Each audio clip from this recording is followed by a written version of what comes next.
Bermuda ত্রিকোণ মানেই যেন এক গভীর রহস্য। এটি আটলান্টিক মহাসাগরের একটি অঞ্চল যা ফ্লোরিডা বা মিয়ামি, পুয়ের্তো রিকো এবং বারমুডা দ্বীপপুঞ্জের মধ্যবর্তী ত্রিভুজাকার এলাকা। বলা হয় দীর্ঘ সময় ধরে এখানে নাকি অসংখ্য জাহাজ এবং বিমান রহস্যজনকভাবে অদৃশ্য হয়ে গেছে। এই জন্য বারমুডা ত্রিকোণকে ডেভিলস ট্রায়াঙ্গেলও বলা হয়। রহস্যময় এলাকাকে চিহ্নিত করতে ম্যাপে কাল্পনিক ত্রিভুজাকার সীমাও কেটে দেন অনেকে। যদিও এই সব ঘটনা কোনো অতিপ্রাকৃত বা অজানা শক্তির কারণে নয়, গোটাটাই আসলে অতিরঞ্জিত কাহিনী বলে ব্যাখ্যা দেন অনেকে। সদ্য এই বারমুডা দ্বীপের নিচে একটি অস্বাভাবিক পাথরের স্তর আবিষ্কৃত হয়েছে, যা দ্বীপটিকে বিচিত্রভাবে ভাসিয়ে রেখেছে বলেই জানাচ্ছেন ভূবিজ্ঞানীরা।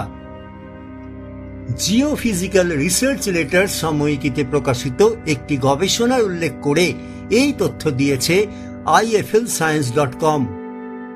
আর এতেই ফের বিশ্বজুড়ে শুরু হয়েছে বারমুডা চর্চা। বারমুডা আসলে কি? এটি একটি দ্বীপ অঞ্চল যা প্রায় 3 থেকে 3.5 কোটি বছর আগে সক্রিয় থাকা এক আগ্নেয়গিরির অবশেষ।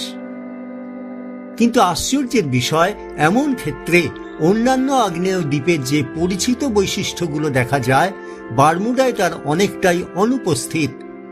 181টি দ্বীপ নিয়ে গঠিত হলেও এখানে ওই ধরনের বিবর্তন দেখা যায় না, এমনকি আগ্নেয়গিরির কার্যকলাপও নেই।